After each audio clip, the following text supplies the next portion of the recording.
Goes by way too fast. It does. Make sure my phone is off. Don't need it ringing in the middle.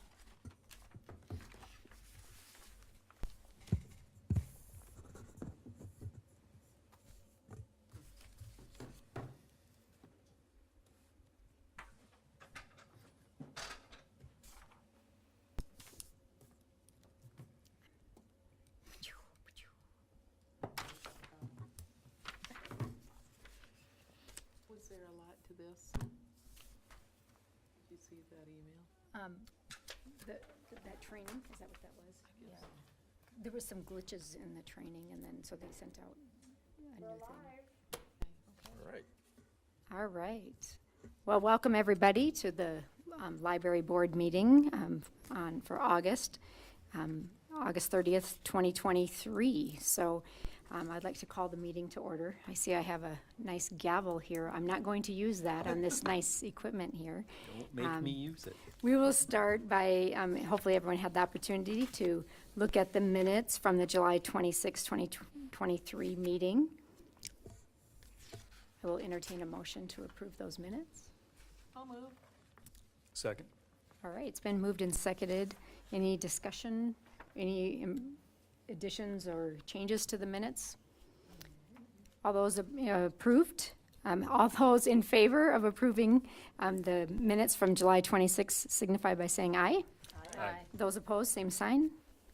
Motion pass. All right, financial reports. All right.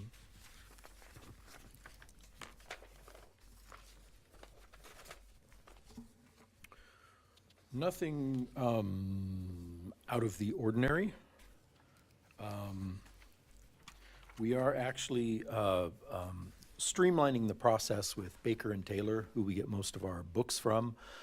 We had actually 4 different accounts from them, and it was causing some issues with refunds and returns not getting credited correctly and leaving outstanding payments. And so we got them to put everything into one account. So hopefully that'll help things out that way on our end. Other than that, I think we, let's see, it wouldn't be in here. We have the quarterly report from the Community Foundation, and those numbers are looking pretty good. So we're up to 125, 557, 92 in the Community Foundation account. So that's that. We talked about the CD at the last meeting, the Dunn Trust CD, and it matured on Friday, and we've got 10 days to decide what to do with that. Let me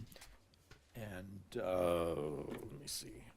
We can talk about that more under unfinished business as far as what we want to do with that money. But we have a couple of I think, decent options, and then we just need to decide what we're going to end up doing with that. But we ended up with a little over 4,200 in interest on that in the year, because it was at 1.25%, which was the best we could get. Now we're going to be over 5 for the next one, so that's kind of nice. So other than that, like I said, nothing out of the ordinary. I have a question. Yes. I see an expenditure to K-Log. Yeah. For 2,307. Yes. Those are the tables for upstairs. Oh, okay. Yeah.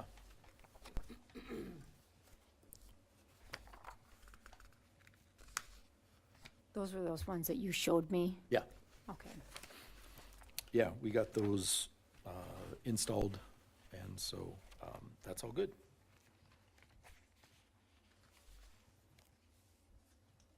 Yeah.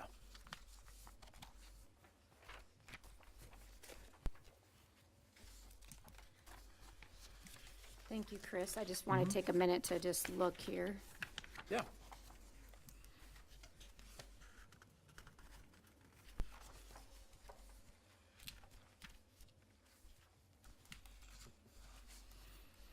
It's nice to know that the Faith Independent hasn't gone up in price for a subscription. Yeah, it's only $45 as compared to the, I think, $740 for the Rapid City Journal, which now comes out, I think, 4 days a week or 3. Really? Yeah. There's not a lot in it. There's not a lot in Four or it. five. Yeah. Yeah, I think it's cut down to 4 now, because they cut back beginning of the summer, I think. Yeah. A lot of money for It is. Yes, it is. Wall Street Journal's cheaper. Really? Yeah, which is kind of interesting. But, you know, they also have a bigger subscription base, so. And I presume that's read a lot by The Journal? patrons. Oh, yeah. They Yeah. wouldn't entertain the option of reading it online, probably. Most of them know. Yeah. And I'm not sure, I would have to look, I'm not sure what the digital-only rate is. Yeah, I don't remember. I many seem to papers do remember you it was get? not that much cheaper, but I'm not sure it was listed. It's just, that's, yeah, kind of the way things are. Chris, how many papers of the Rapid City Journal? Just one copy? Yeah, just one copy, yeah. Oh, gosh. Yeah, that's the subscription rate for So a year. I'm glad that people are taking the opportunity to Yeah. come here and look at it then and not have to. Yeah, and that, yeah. We did get rid of USA Today this year. We did a check to see how many people read it. So we kept it behind the desk and people would have to ask. And I think in the month, we did it, I think for a month. And I think we had one person. So, yeah, we went ahead and got rid of that. But the Journal, yeah, that's just one of those things. Is there a way to know how many people, like that, that's just out on the rack, that's not something Yeah, we behind would the have to counter? keep it behind the desk and have people ask for it. I don't think that's Whenever necessary, but we're up front, or whenever you're in the reading area, it's being read Yeah. pretty often. And we have a number of regulars that come in and read the Pioneer and the Journal every day, every day that it comes out. So that's just one of those expenses that's what it is, and Yep. you know, it's the cost of doing business, I guess. So absolutely. so yeah, Thank you. I would say it's probably read more than the Argus Leader is. Yeah. All right, I'll entertain a motion to approve the financial report. So moved? It's been moved. Seconded. Moved and seconded. Any questions or concerns, additions? All those in favor of approving the financial report signify by saying aye. Aye. Those opposed, same sign. Motion has passed. All right, let's move on to the director's report. So Chris, All I'll right. turn it over to you. Yeah, reporting numbers, of course, down a little bit because of the rally being closed that week, but otherwise, things are tracking pretty normal. Our art exhibit was going to be the quilt show in September. They wanted to move to October. So I've put up a bunch of photos that we have, some of which were up during Crossroads, but then a few others that weren't up that I've put up to at least have something downstairs. So it's not just a bare wall. And then in October will be the quilt show. So that's what's going on there. The meetings, we continue to, keep the rooms pretty busy with meetings of all different kinds.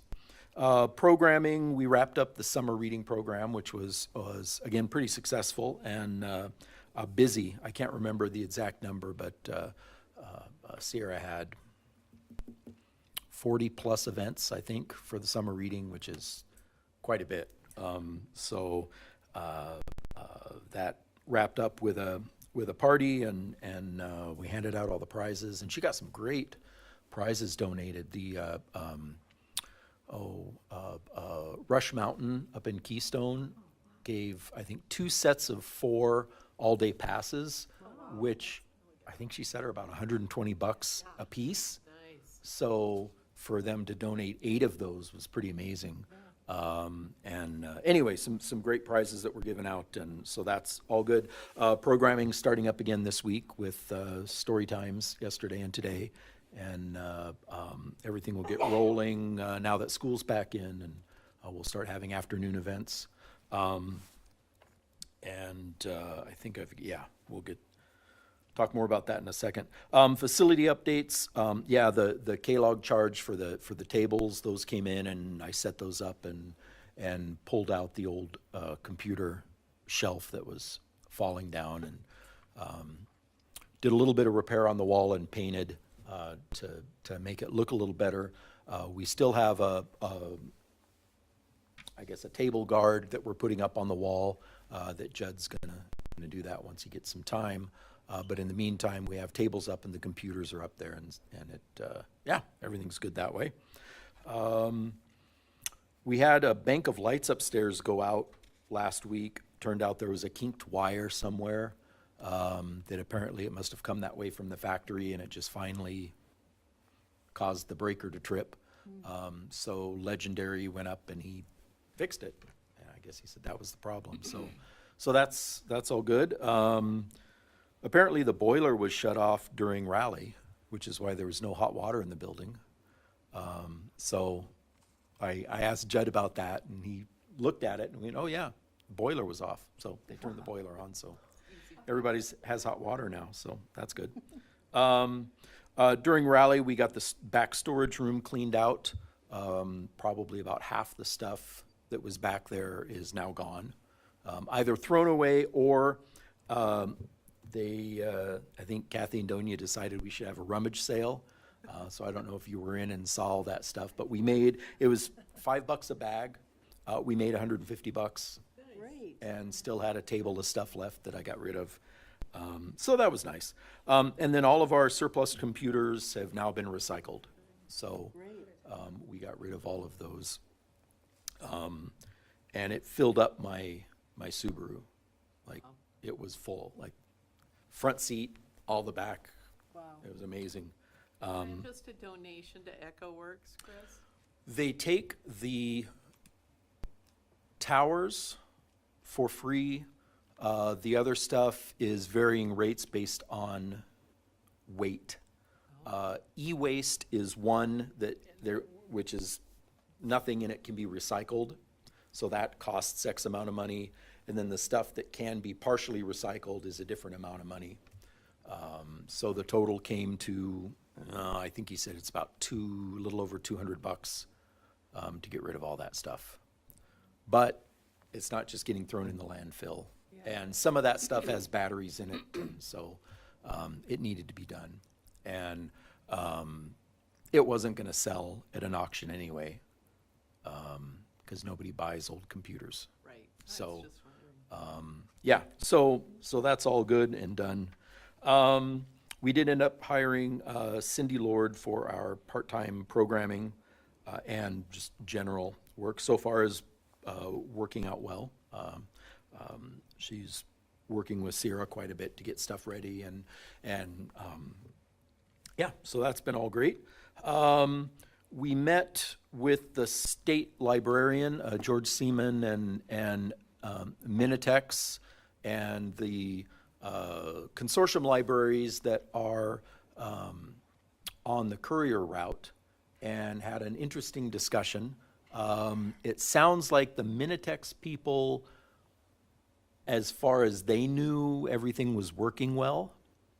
So when we were telling them that, it was taking 2 or 3 weeks to get a book from Rapid City to Spearfish, or from Sturgis to Spearfish, they were surprised. And I suspect there was probably some interesting conversations after that. We're now, if we're having any courier issues, we just send something straight to the state librarian so he can keep track of all of that. And I think the service has been a little more regular since that meeting. It's still a little concerning. We tried to get across the point that, you know, if something's going from Sturgis to Spearfish, that the courier could pick it up and then drop it off when he gets to Spearfish, where it sounds like right now, we thought there was a warehouse in Rapid. Apparently there's not, or there may be. Minitex is not sure, but it sounds like everything just goes to Sioux Falls and then gets sorted in Sioux Falls, then comes back, kind of like the post office does, you know. So we were trying to get across the point that, well, if you're going from here to there, you know, you can drive the book for 20 miles and drop it off, or you can drive it for, 800 miles and drop it off. You know, there's an issue there. So one of the things that I think we're going to try to do, the state library is going to buy pouches. So if we have a couple of books going someplace, we can put it in a pouch instead of one of the big containers. So it'll take up less space. And then the courier may be able to just go, oh, here's the lead pouch, drop it off. So hopefully all that stuff's going to get worked out. We've started doing ILL again, and transferring stuff to courier libraries. It took Kathy just about 2 weeks to get caught up because of all the backlog. And so we're all caught up now. A bunch of the stuff that it's kind of interesting. If somebody in Rapid requests a book and the Rapid copies are checked out, it goes to all the other libraries to provide it to Rapid. And so what we're starting to do is look at that and say, well, you guys have 3 copies of this book, so we're not going to send you ours. You can wait till one of those comes back. And that, I think, is going to reduce the volume of books quite a bit. Because especially if it takes, 2 weeks to get to Rapid, by that point, the book very well may be checked in and they can provide it to their own patrons. So it's still a work in progress, but I think things are a little smoother than they've been. Some of you were asking about the book sale bookshelves that I had shown you, the kind of the 2 options that I think would be good. Nothing. I haven't heard anything on that. I assume that'll start up again here once Riley's all taken care of, and then we'll see what's going on with that. I'm working on setting class dates for the computer literacy class, both here and if I can find rural venues to kind of take it on the road. We'll see. So hopefully by the end of September, we'll have all those scheduled. We need to have, I think it was 36 people take the classes by January. And I think we can do that because it's on a number of topics, and so we'll get that going. We still haven't heard about the grant for the iPads for the computing or for the coding club. So that's supposed to happen sometime this month or next month, I believe. So we flipped coding club and Needs and Noodles, which is the kind of life skills class that Sierra does. So we'll be doing Needs and Noodles first, and then hopefully we'll have all the equipment for Coding Club, and that'll start up October, November probably. We bought 6 induction cooktops for the community room, so that when they cook their noodles, they can all cook their own pot of noodles. So we can fit. Wow, we just put them around the community room, and those are kind of slick little, just single burner, and then we bought pots for them, so that should be good.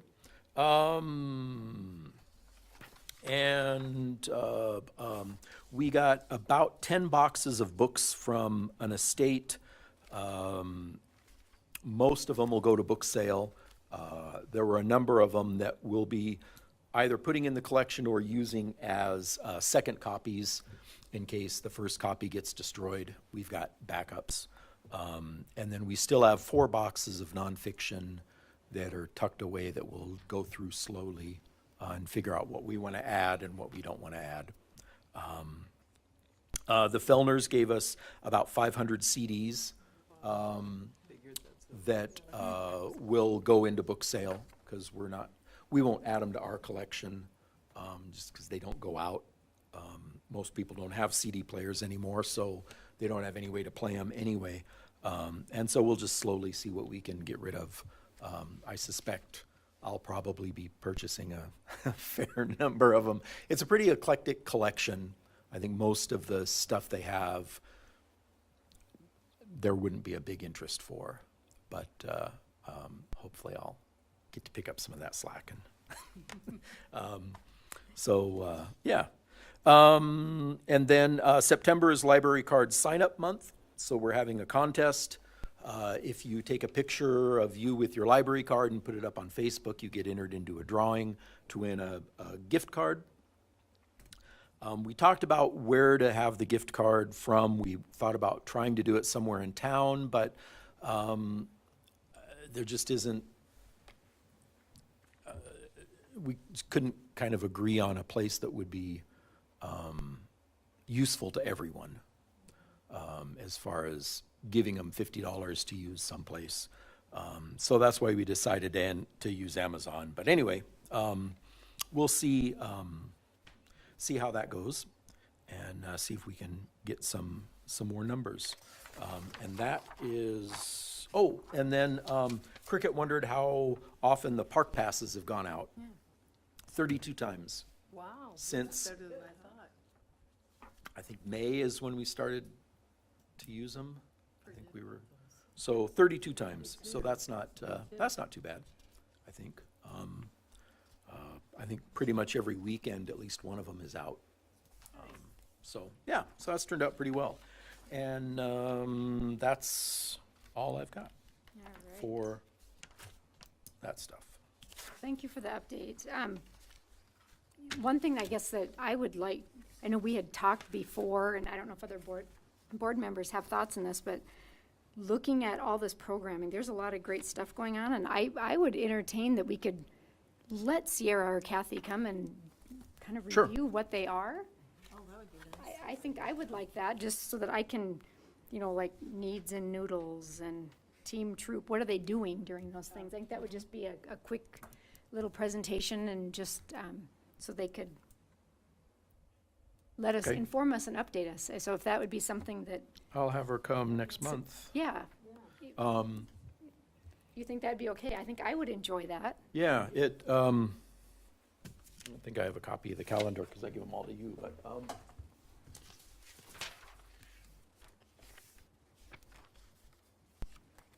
yeah, the problem is she's in the middle of programming at this point in time.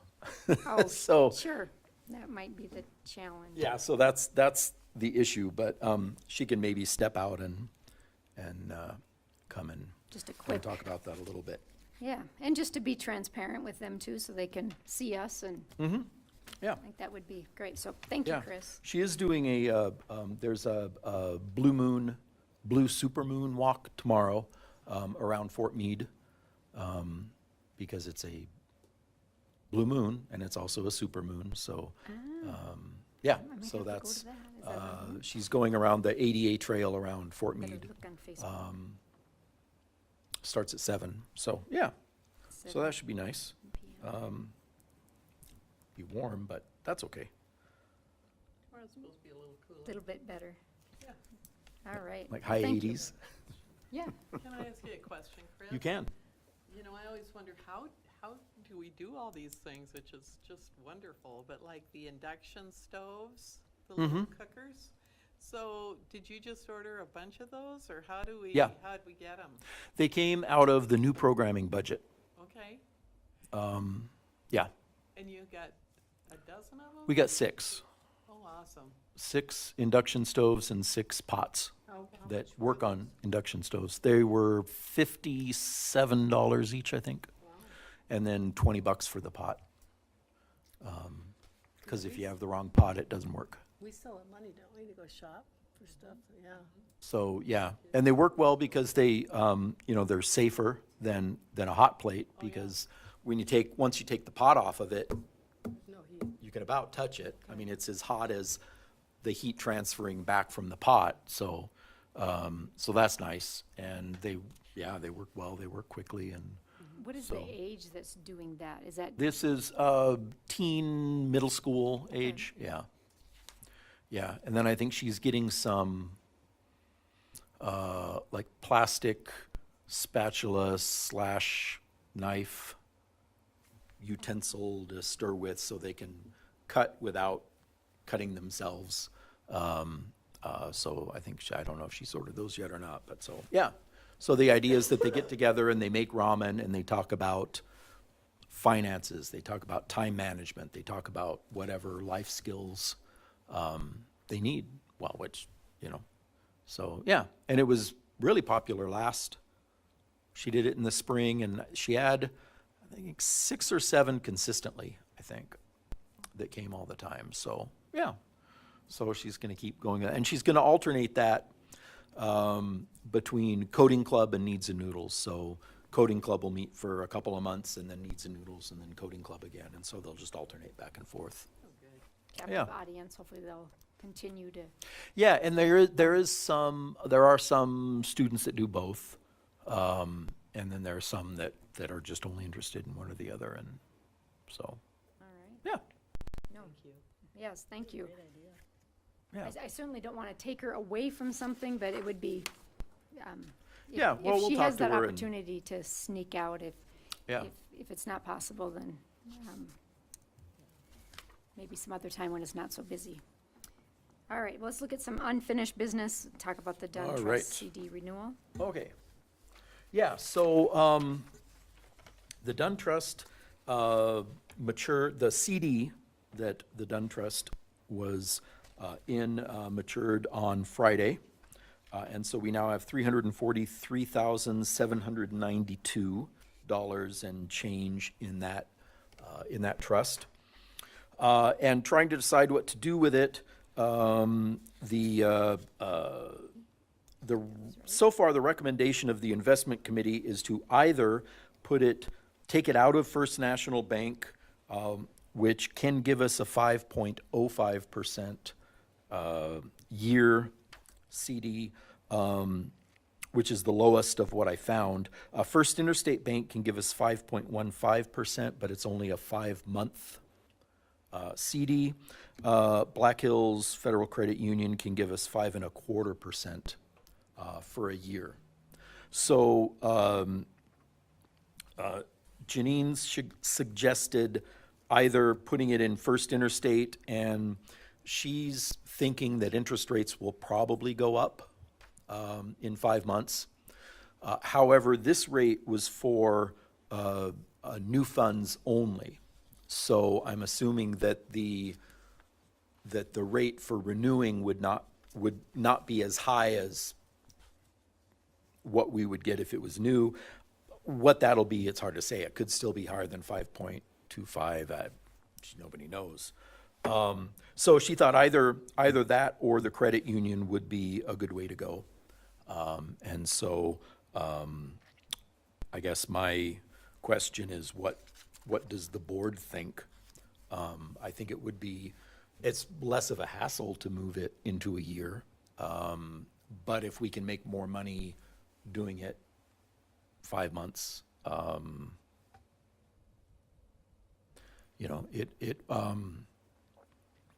much more, it's hard to say. It would probably be within a few $100s, I would think. But a few $100s, so. So those are basically the two choices, and I guess I would ask the board to decide which direction they want to go. Discussion on that. I mean, so the one is 5 months and the other two are 1 year. Yeah. Yes. Those that have experience with this, any recommendations or, Let me get my crystal ball out. right? Well, Yeah. yeah. I think it's, well, I don't know. I would say it's safe to assume that it won't go down. But if it doesn't go up substantially, then that's a few hundred that we've lost out. So I think it's probably sort of a wash long-term. I think the more important thing is that we get the money in a CD so it can keep earning some interest for us. Sure.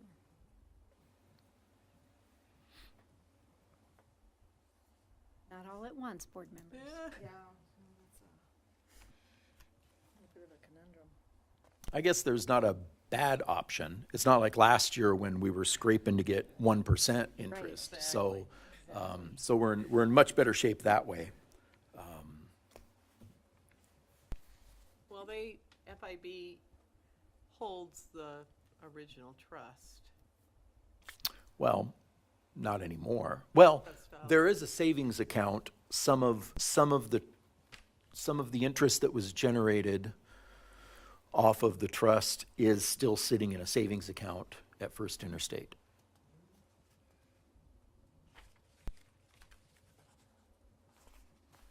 Which should be in one of the financials, I believe.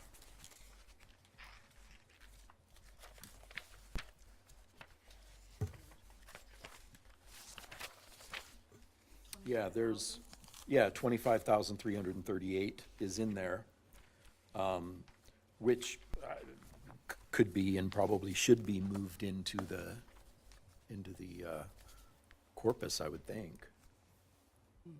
It's gonna be a higher interest rate.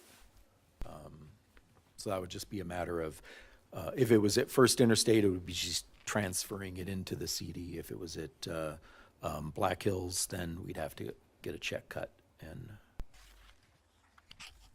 if we wanted to leave some money in there to keep that account open so that the interest could go back into it, we could do that. I'm not sure what the benefit of that would be. We would have to open an account. It would cost us, what, I think $5 to open a savings account at the credit union. Because you have to have an account there. And I think it's a minimum, I think it's a $5. Like you have to have $5 in your savings account. And right now, it's just a transfer from the trust into the savings account. What do you mean? The interest on the trust, It goes back in. It's the interest goes back into the CD. So basically, you're earning more interest every time that money is added in, which is, gains on the actual money that's in the trust, that stays within the trust. yes. Okay. Well, unless you have it, you can also have it put into a separate account. You could have it.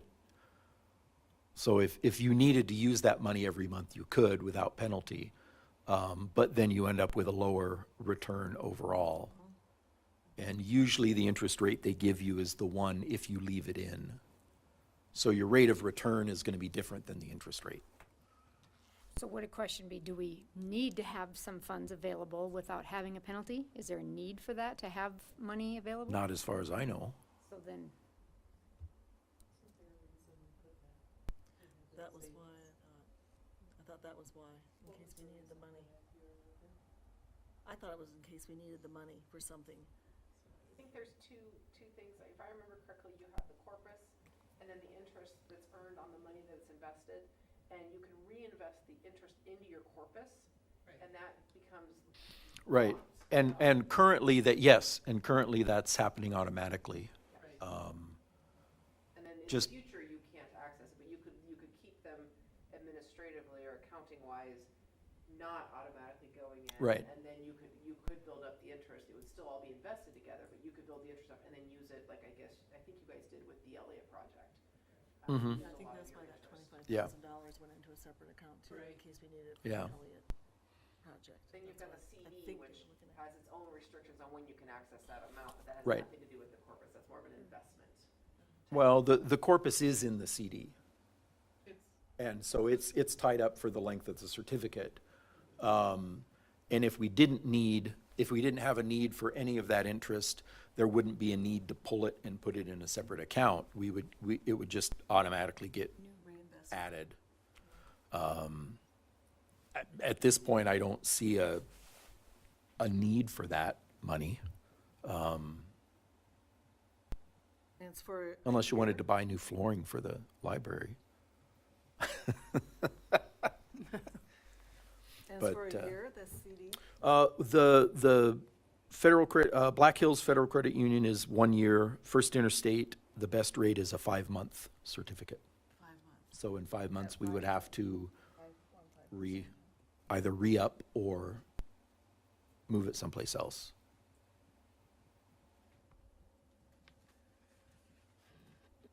Yes, I think I'm okay with leaving it at First Interstate Bank.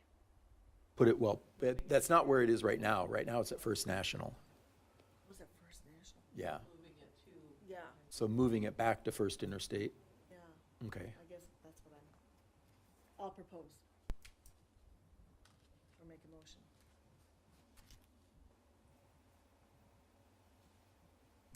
It's been a motion to move, or for the CD at First Interstate Bank, Yeah, to move from First National Bank to First Interstate Bank. well, being the stewards of this, of the finances for the Sturgis Public Library, if we could get a higher rate in 5 months, it's probably worth the chance that that'll happen. Yeah, I mean, we're talking about probably a few $100s one way or the other. So Janine's thought was that it will go up. So for the point of moving on, I'll second Kathy's. All right. It's been moved and seconded that the funds would go to First Interstate Yes. for the 5 months. Am I stating that correctly? All right, any discussion?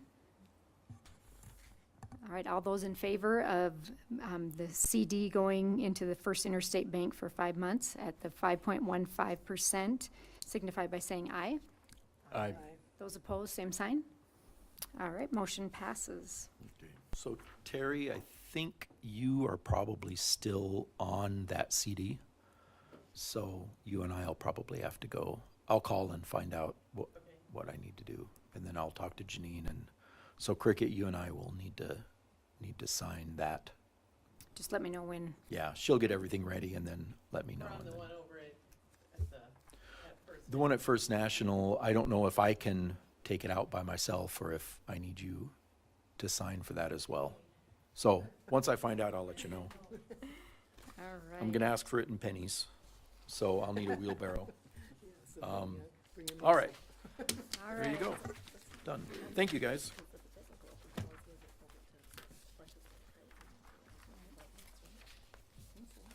Because it comes up.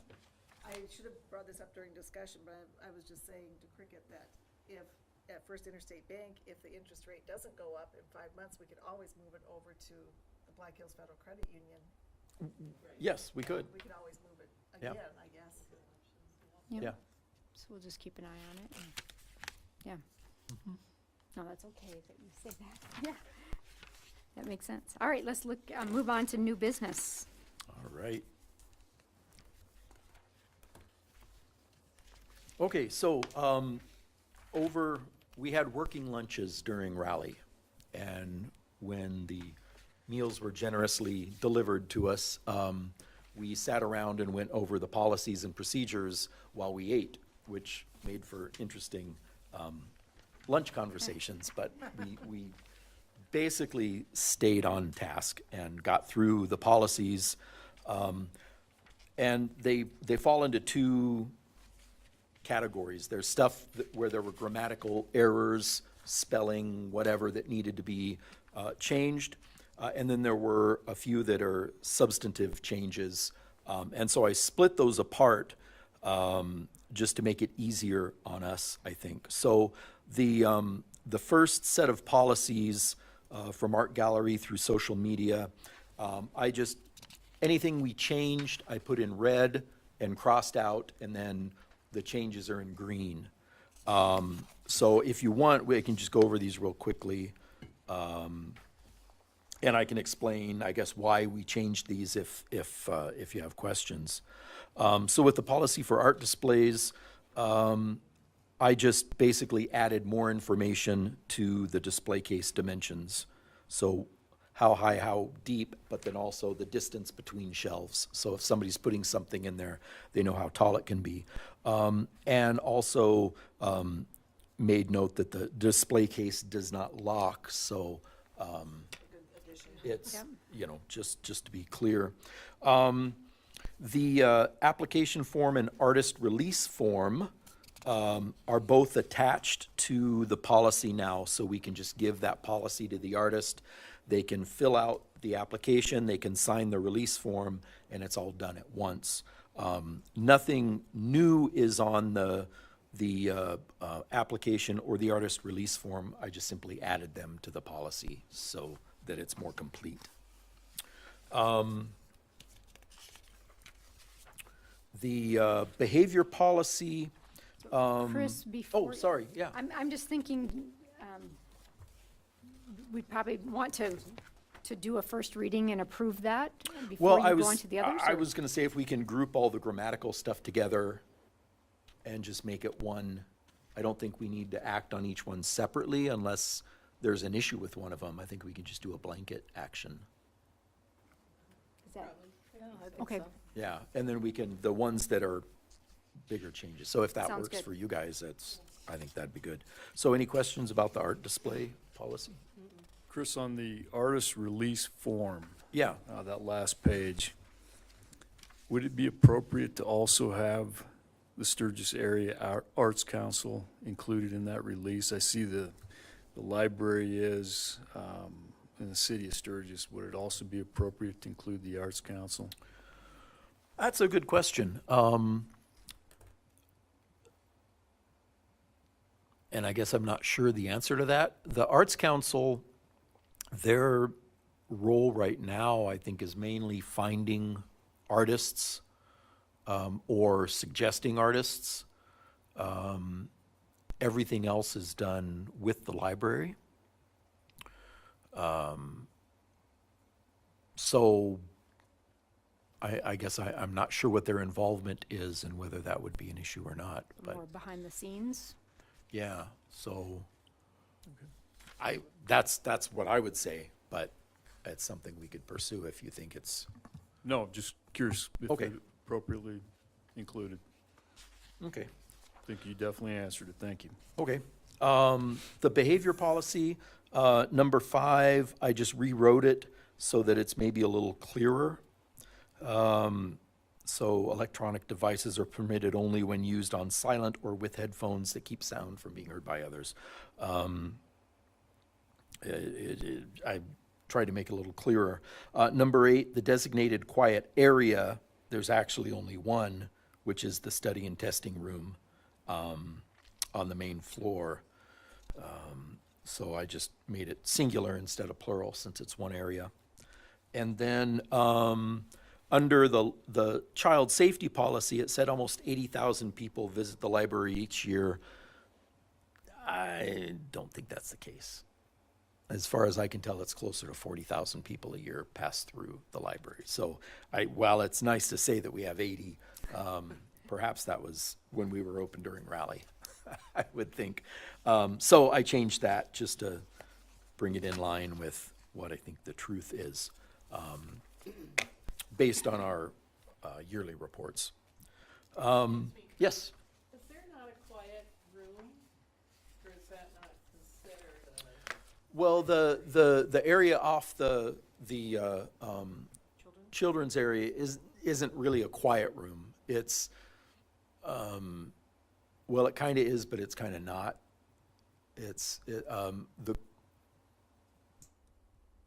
Actually, what it's mainly used for right now is for behavior management, basically telehealth meetings. That's where we put them. And so when that's in use for that, it wouldn't really be available as a quiet area. Although I guess you could argue that if the other room is in use, it wouldn't be a quiet area either. I think didn't we add an extra insulation in there? Sounds like, I think we did. Or either to have music lessons? Yeah, no, it's not soundproof at all. Oh, At all. There's no insulation in that wall. I remember. And if it was done, it was not done Because because it's actually a concern is that you can, when people are in there having their meeting, you can hear them. I mean, if you stood by the door, you could probably hear them clearly, but you can hear sound. So it's not soundproof at all. I thought that was why we. And I would also argue that it's actually too small to be used for any kind of a music rehearsal space. There's just not enough cubic footage in that room to avoid OSHA issues with volume. Seems like we were considering maybe using it if someone wanted to videotape an interview or have a Zoom call where they were being interviewed. That's like I said, it's used, the telehealth is basically their Zoom calls for people that can't get to Rapid, is what it's used for. I mean, we could definitely add that as being a designated quiet area. It wasn't, and I guess I didn't add that just because it wasn't when it was revised in '22. I hope we didn't pay for that, thinking that we were getting a quiet room and now it's not quiet. I mean, the idea was, I guess, if there's someplace a nursing mother needs to go or something like that, it could, Child that was having, Meltdown. a meltdown. yeah, and I would say again, as far as using it for that, it's not, you're still gonna hear the kid, because we actually have a kid right now that comes in that, well, we call the kid the pterodactyl,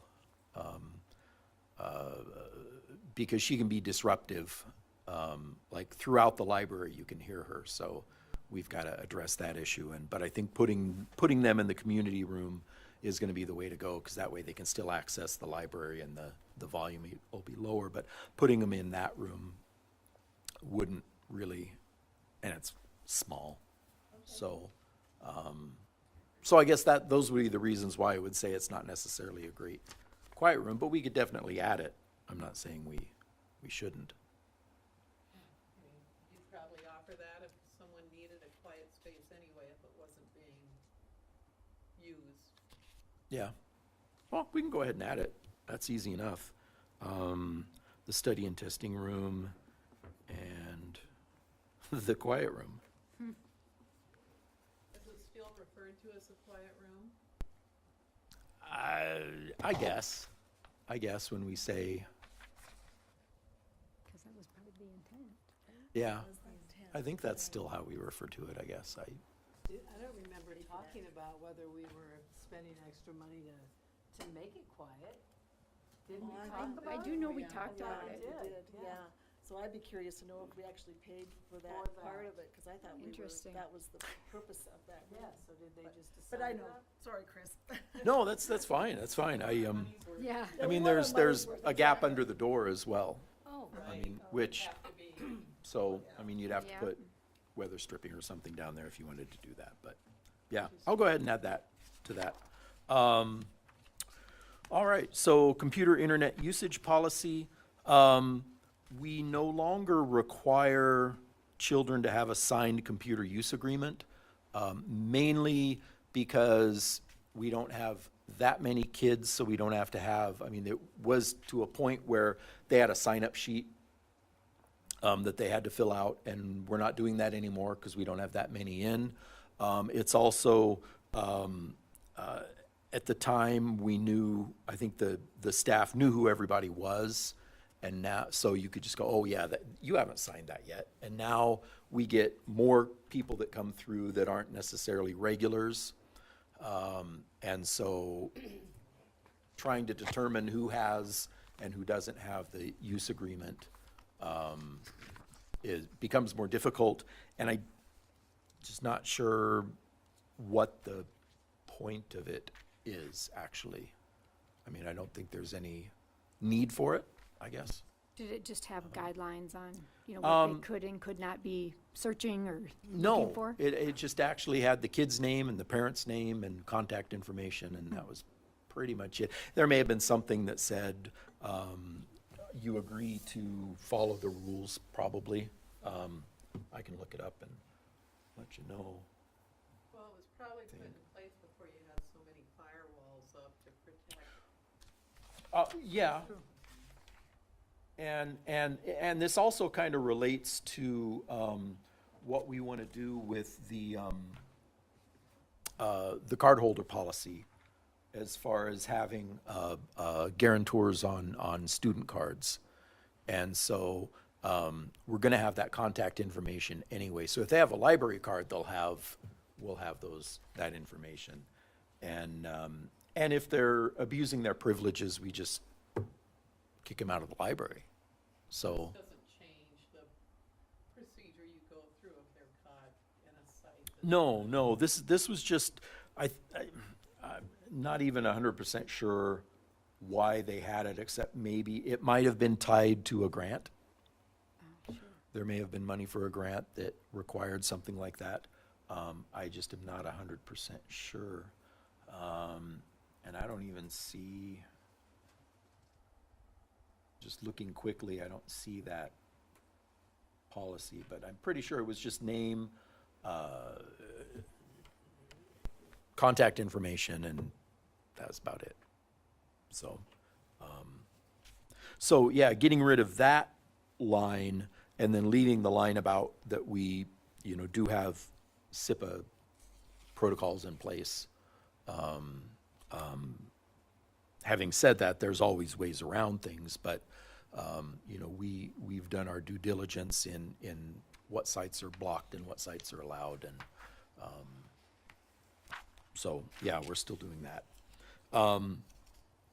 Under internet use, access sessions may be limited to 30-minute segments depending on user demand. Again, there's not the demand that there was. And so if it gets to the point where we start having to say, well, you can only be on for half an hour, we still have the ability to do that in our policy, but we're not, because we don't require them to sign up every 30 minutes right now. So that's just clarifying the policy. And I added something to training on the last page. As far as what we're allowed to do and not allowed to do, basically it's saying that staff aren't allowed to sit down and create an account for somebody and put in password information and all of that stuff just to protect everyone. But exceptions may be made at the director's discretion. So if we have somebody who has difficulty typing or whatever, we can still help them out. It's not like we're just going to say no, but there in the past we've had people come in that expected us to do their taxes for them, and we can say, well, no, we're not going to sit there and type in all the numbers that you tell us for your tax return. That's not our job, So, in fact, when I got here, I actually thought that Kathy did tax preparation as a side hustle. And then I found out that no, she doesn't. She was just helping people out. It's like, so you're the tax expert, right? What are you talking about? Oh, okay. So, yeah. So anyway, those are the changes to that policy. And then we did add, on the last page, the website reconsideration form. So if somebody feels like there's access to a website that should be blocked or one that's blocked that needs to be unblocked, they can fill out this form, which we've always had. But again, I'm attaching the forms to the policies, so it's easier for us to find, and we can hand it to somebody, and they've got all the information there. So, so that's that. The fax services policy, the only change is that we cannot send international faxes. We're just not set up to do that. Instead of will not, which makes it sound like a choice, it's cannot because we don't have that ability. The genealogy materials, we would like to change the fee from $5 to $10 per hour.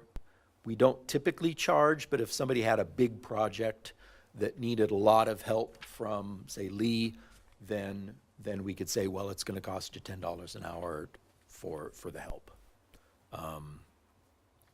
Typically not the case, but like I told the staff, I said it's better to have this stuff in writing so that we can enforce it if we need to, rather than saying, well, you know, make it sound arbitrary that we want to do something else.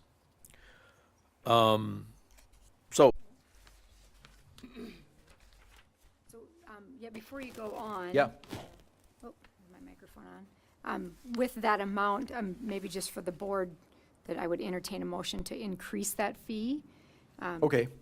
since that's not just like little I guess grammar changes. you're right. That one's not just So a that one, I grammar think, change. is there any discussion on that, or questions on why? I would think that doing research, $10 an hour would be fair to me. Well, Yeah, I agree. 50 would be fair, but Goodness. this yeah, is, you know, yeah. It does say a flat fee, so should that maybe be changed to $10 an hour? Or, typically, if we were going to charge, it would be if somebody needed, say, an obituary that Okay. Lee had to get on the microfilm to find. So it's not like a big research project or Right, something they're right. asking for. And that's actually the next sentence, additional charges may apply for complex or time-consuming requests. So there's always that option. Typically, we just guide them in the direction, and then because most of those people are interested in finding that stuff out themselves. And so this is just a way, if we want to,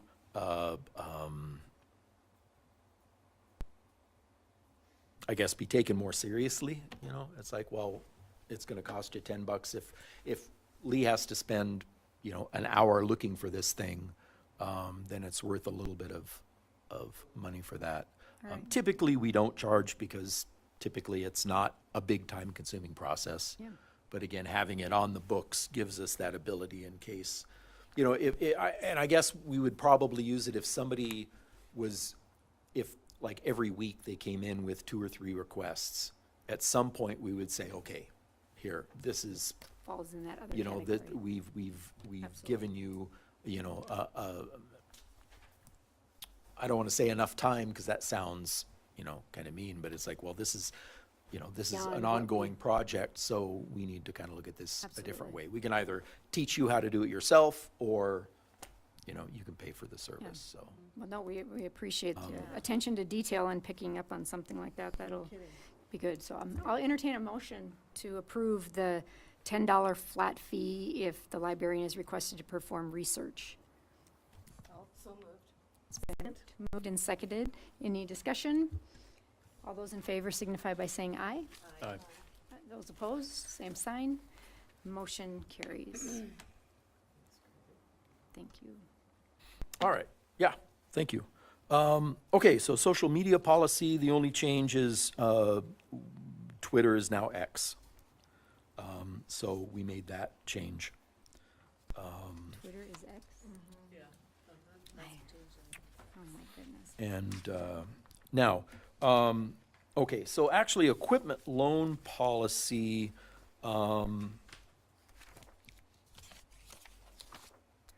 this would be in the next set. So those are the basic changes, I guess. So, if you guys want to, I don't think you need to approve the first reading, but that would be marked down as the first reading. And then next month, we can have additional discussion if there's any on those. Yeah, I think just to keep So- it on record, we can just go through and, so, for the art display policy, I'm gonna read through these that you went over. Behavior policy, library child safety policy, computer internet usage policy. Let's see, I'm still going here. The fax services, genealogy, materials lending policy, and the social media policy. Yeah. I'll move to approve first reading, Right, the aforementioned policies. okay, it's been moved. Second. Moved and seconded. Any discussion? Those in favor of approving the first reading of those policies signify by saying aye. Aye. Those opposed, same sign. First reading has been approved. Thank you. All right, Chris. Okay. Now, the fun stuff. The equipment policy and the cardholder policy, we had talked about this a little bit at the last meeting. And these are our proposed changes. Brought about mainly to put us in compliance with other libraries in the consortium. And also because we're adding to the library of things, which would really be considered equipment. So not that we would have kids checking out the radon detector probably, but the ghost hunting kit, and we have a drone, a real basic drone now, and if we had a kid who had a car that wanted to, check the codes to see what's going on, they'd be able to do that as well. So what we're proposing is that library equipment can be checked out by anyone, as long as the child card has a guarantor on it. And we've updated the what the application looks like to include a little more information. So for new patrons, if they're a kid, which a kid would be 17 and younger, which we'll talk about with the cardholder policy, but they would have a parent. We would have parent information and contact information, and the parent would have to sign saying, yes, I'm responsible for whatever happens with this equipment, if it gets lost, broken, whatever. And that way, we don't have to have two categories of equipment. Because, I don't know, if a kid was doing a science project and he wanted to check out a radon detector, well, why not? So this will clarify that. So that's why it's changed to 18 years of older in good standing and children with a guarantor on their card. Materials and equipment may be reserved in advance. They don't have to. They can come in, and if we have it, you can check it out, unless it's been reserved by somebody else. And then we reserve the right to refuse to lend equipment and the right to update this agreement at any time. And that's mainly because we're wrapping the hotspot policy into this as well. And so if we have somebody who with hotspots, we can just say, no, we're not going to check this out to you again anymore. We've had people who have paid us hundreds of dollars in fines because they just don't bring them back. And it's like, you could have bought your own and a year's service for what you just paid us. And so, which I guess if they want to do, they can, but, we also don't want to have, one of the new hotspots, I think, has been out for like 4 or 5 months now. I don't think we're ever going to see it again. And so, this will just, and we do have somebody who was consistently late, and we've just said, yeah, no, you can't, come back in 6 months and maybe we'll give it to you again. So that's why those are there. The overdue fine will be $5 a day up to the replacement cost of the item. Previous to that, it said $5 a day up to $10. I think it was supposed to be $100. But,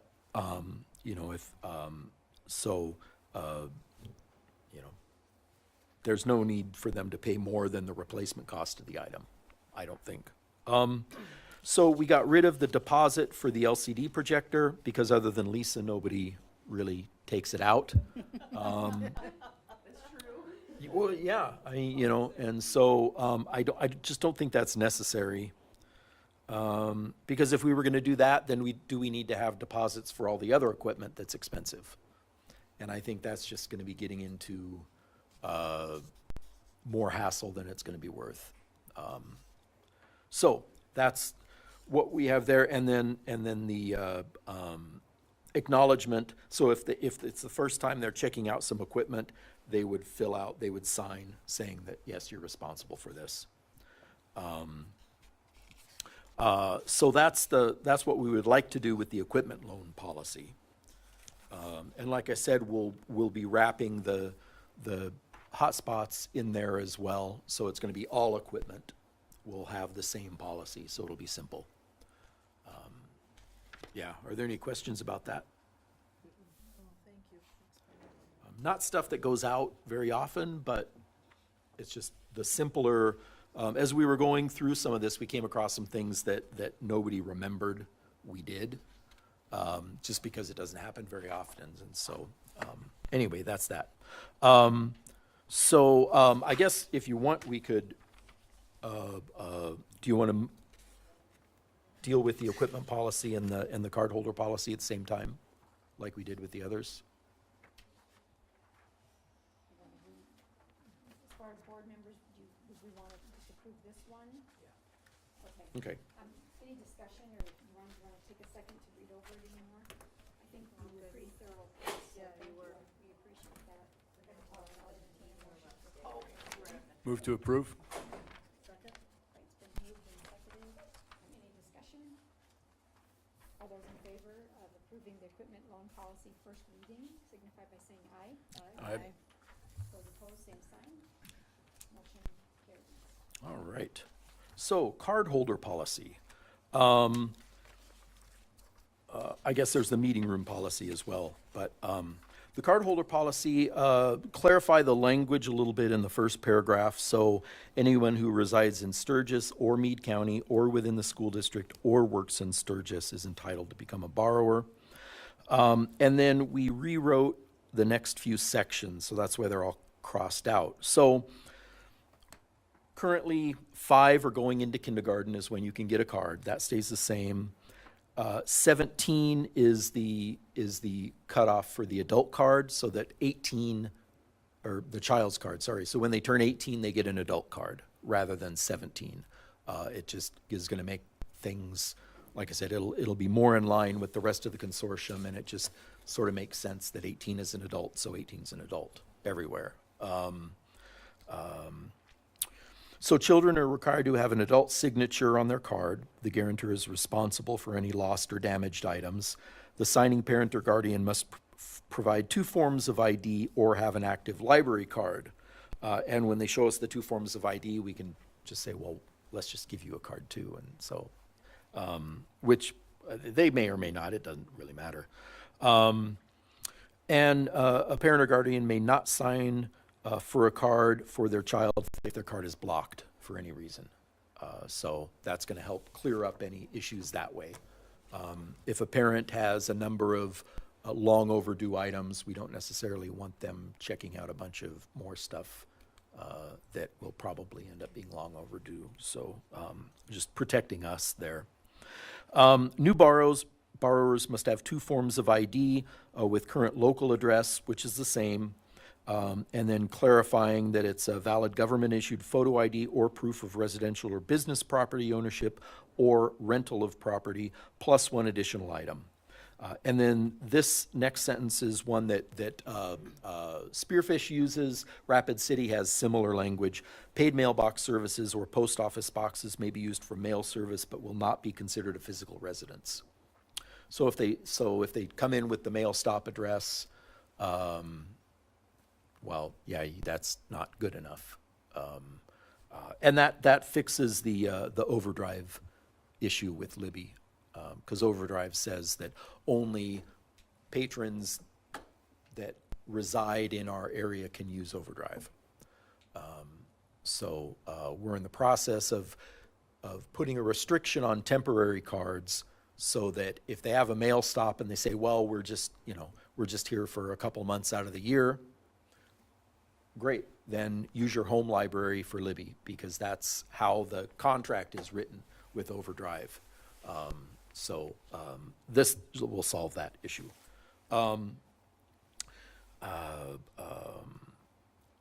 Consortium patrons that are blocked or have overdue items in excess of $25 with their current library can't get a card from us until their records are cleared, and then I list the consortium libraries just for clarity. And then library cards are delivered through the mail, and checkout is limited to 2 items for the first 8 weeks. And that we've changed, making it an 8-week policy, because that's going to be the same with checking out equipment. That 8 weeks, if they come in and they get a couple of books and the books are renewed, that would be 6 weeks before it comes back. And so after 8 weeks, we'll know if they're going to return stuff or if they're not. And that'll give us a better idea. Hotspots are currently 6-month waiting time. which I think is a little excessive. But I think the 8 weeks will make that a little clear. And if it's 8 weeks for everything, you know, then we know. So will the hot spots change to 8 weeks, or are you gonna leave them? Okay. Yeah, that's, the whole idea is because we were talking about limiting equipment checkout for 8 weeks as well, which I just realized is probably not listed there. So we'll have to add that for the second reading.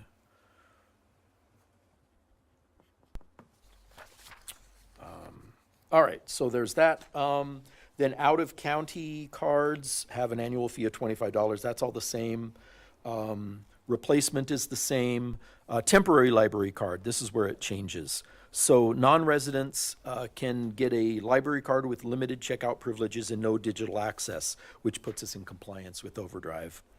And for 90 days with a fee of $25 that's refunded if they turn everything in, 2 items at a time. And if they end up moving here, then they can get a regular card. So somebody that's moved in, they don't have a residence yet, we can give them a temporary card until they get a more permanent address. And then we don't do rally cards anymore, so we'll just go ahead and take that off the policy. So those are the changes made to the library, to the cardholder policies. And like I said, so if somebody comes in, and typically if they come in and want a temporary card, it's because they want to use Libby. And, or mail stop address, they want to be able to use Libby. And our contract says we can't do that. So this way, we can just tell them we're not able to do that.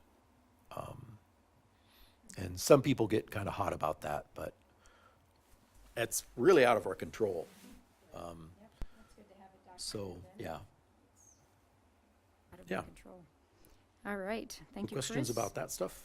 All right, questions? I move to approve the library card holder policy, Right. first reading. I second it. All right, it's been moved and seconded. Any discussion? All those in favor of approving the first reading of the library card holder policy signify by saying aye. Aye. Those opposed, same sign. All right, the first reading of the library card holder policy passes. All right. We had a lot of discussion about the meeting room, mainly with some of the terminology and what we're actually going to charge. And so this isn't really ready for a first reading yet, but I wanted to bring it up so we can talk about, I guess, what you guys see the meeting room being and some of the concerns that we have right now about its use. Mainly the, I don't know, 5th paragraph, the idea that meeting spaces will not be available for funeral, memorial services, or religious gatherings. 100% sure that we can actually just ban religious gatherings from that room.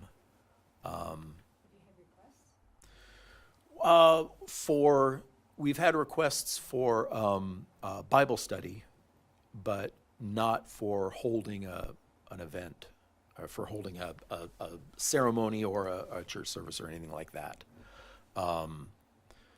I was just concerned about saying that we can't have religious gatherings. I'm not sure that would actually fly legally, and I don't know. So that's why I brought it up. Do you have any? I don't believe that's Mark. Yeah, so that may be a question for him, a question for the, city attorney about that. And I know the community center doesn't allow funerals either, and to be honest, I don't really see anybody holding a funeral. At the community center, the reason that is prohibited is due to the space. We have a lot more space at the community center, so we were actually having coffins. Right, yes, oh, right, yes. Oh, Well, and that's what I was gonna say, is that we don't, you know, and typically anybody that's come, not necessarily for a funeral, but if somebody's wanted, like somebody called for an anniversary party, and, you know, after talking to them, they were like, well, how many people can it hold? And I said, well, do you need tables? Yeah. I said, well, then you can fit, you know, maybe 40 people in there. Oh, geez, I got more relatives coming than that. So that, I don't think has been a problem, just because the size of the room is, you're not going to be able to have a big event in there anyway. But, so if somebody wanted to have a memorial service, you know, that's different than a funeral, and I don't know. Some of these, it's just sort of us thinking about what requests we could possibly get, and how are we going to address those, and is this Good to be something that the proactive. board is interested in entertaining or not? I do, so moving on to the kitchen area, alcoholic beverages may be considered but must be approved by library staff. I assume that's not the quality testing, but I'm thinking maybe we need to have city statutes, because I'm still a little bit unclear about when alcohol can be served in a city facility. And so I think adding that clarification may be helpful Yeah, true. to that. Because if it's my understanding is if it's a private event that's not being charged, You can get a consumption permit. right, they still need to get a permit. There's no instance where you don't need a permit, right? No, that is, yes, that's correct. Yeah. That's a horrible way to ask that question, but yes. So, Some kind of right, approval. yeah, yeah. So that, I think, probably needs to be addressed. And then, we were just talking about this earlier, the main floor quiet room, cannot be reserved. Well, we actually do reserve it for the behavior management people, so that they have someplace they can go, and that's always set up ahead of time. So that can be reserved, just because we need it to be reserved for what we're using it for right now. On the outside patio, use of the gas grill with staff approval, there is no longer a gas grill, so that can get crossed out. It was falling apart, and so it got taken away. So that's a change to that.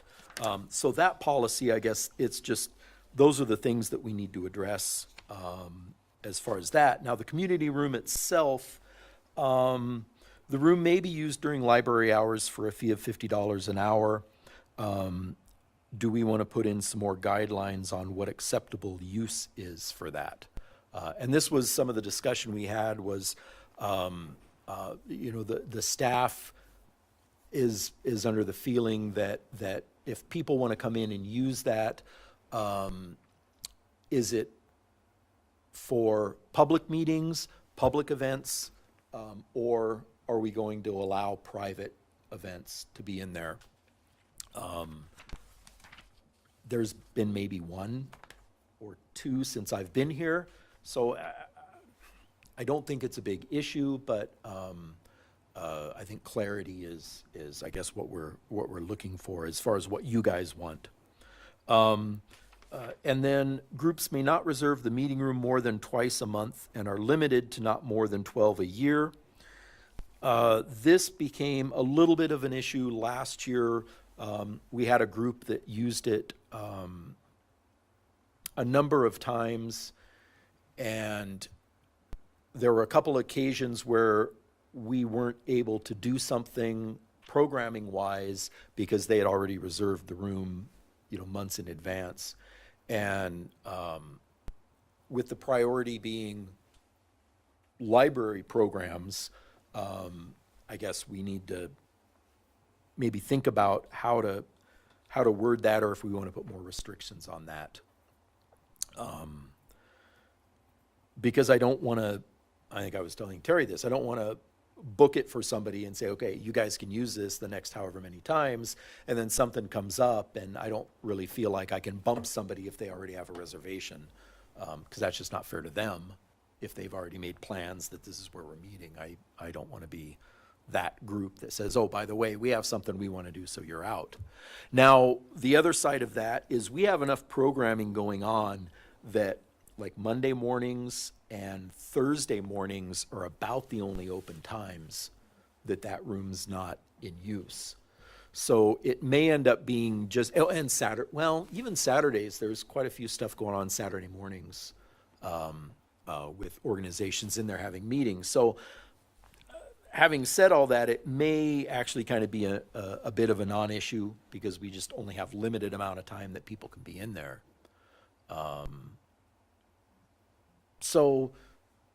But again, I feel like having a policy in place is going to be better.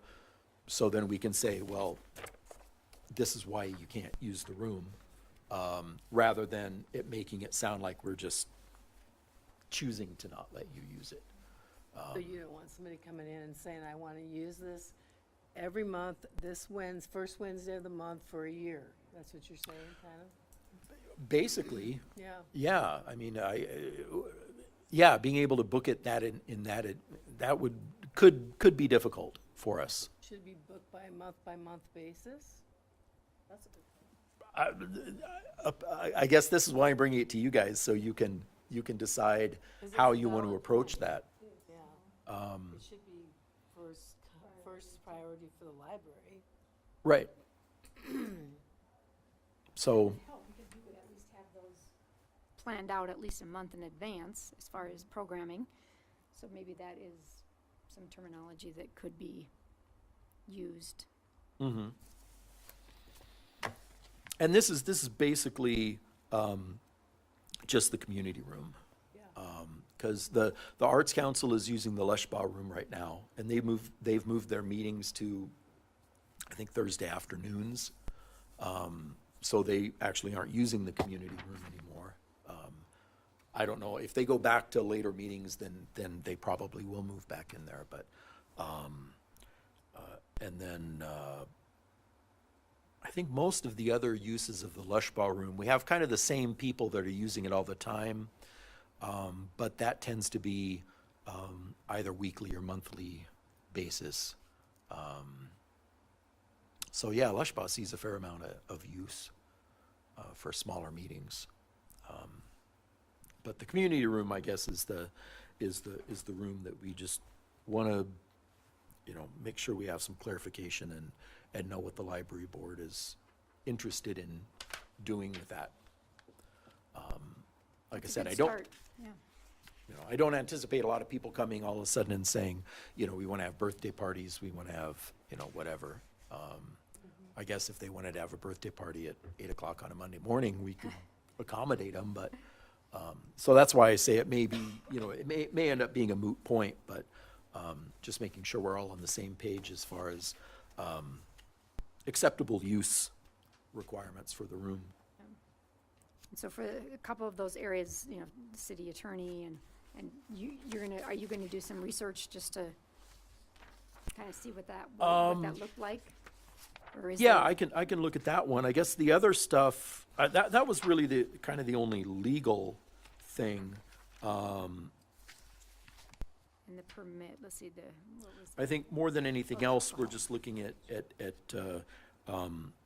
gatherings. what do we want the room to be used for?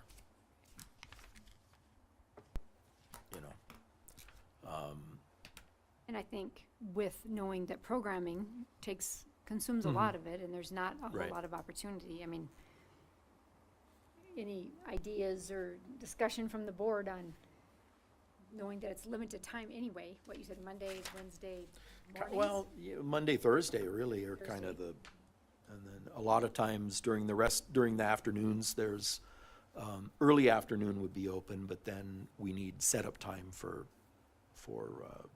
programming in the afternoon. I mean, I like that you're being proactive to think about it ahead of time. I don't know, how detailed do we have to be? Yeah, because that could be, I don't know. Maybe I'm looking for you for guidance even, of, do we need to list all the people that could or that can't, or what would you suggest for a guideline? You guys have taken is a balanced approach. I mean, you don't want to be prescriptive and say, these are the only uses, because then you have somebody come in that's got something else. So I mean, I think listening to staff on what kind of requests they've had in the 3 years we've had the room, and then what areas are you, maybe they don't fit the vision of the library, and then just excluding out those few that, you know, staff has identified, or removing the ones that staff has identified that maybe didn't fit the vision because, you know, they borrowed it from the community center, which has different space considerations. Yeah, I mean, again, it's just kind of bringing it up, I guess, more than anything else, and making sure that we're all on the same page as far as, you know. I appreciate the introduction and just seeing it and come back So, with, so yeah, I guess the idea was this is something that you guys can kind of ponder until next month, and then if there are some things that you want to add or think about or change, then we can go ahead and do that. So, so I guess no actionable items on this, but okay. but just to kind of think about what's going on. No, it doesn't say anything in here about insurance.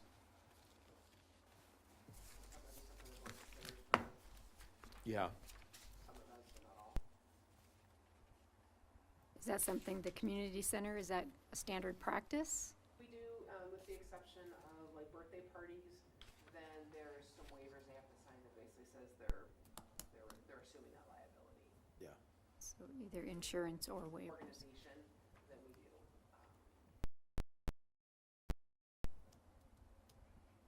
That'd be good to include in there, just to, If you guys want to. I mean, it's harder for individuals. If they're just coming in for something small, it's harder for them to get that coverage. But if you're working with, you know, those are the recurring ones, and Yeah. I think Yeah. it's staff discretion that if this is, you know, I don't know, or even just having that waiver. if there was something that came up at the community center, you know, it was a petting zoo. Okay, well, yeah, we want some insurance in case the goat bites you, or Right? I think that would be a good practice to either require that or just have a waiver saying that we're not responsible for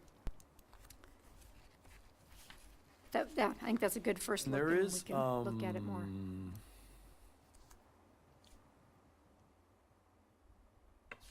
No, I guess there's not. I was gonna say, there's something in the community room agreement about that, but there is not. Well, no. It just talks about damage to our equipment, that you're responsible for anything that happens to our equipment, not anything that happens to someone there, so, yeah, there you go. So, No, thank you. that's that. productive rally. Yes. That's all I've got. That was. Thank you for Got a lot the done attention to and detail. served a lot of 'cause breakfast. That's good to be Yeah. proactive. Yeah. All right. Yeah. Is there a need to go into executive session? I don't think so. Okay. Any other matters? Anyone out there online or anybody that wants, in our crowd of people here, anything to come before the board? All right. Well, I'll move to adjourn.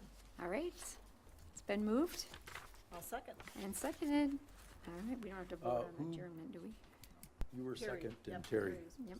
Terry's in the minutes a lot this month.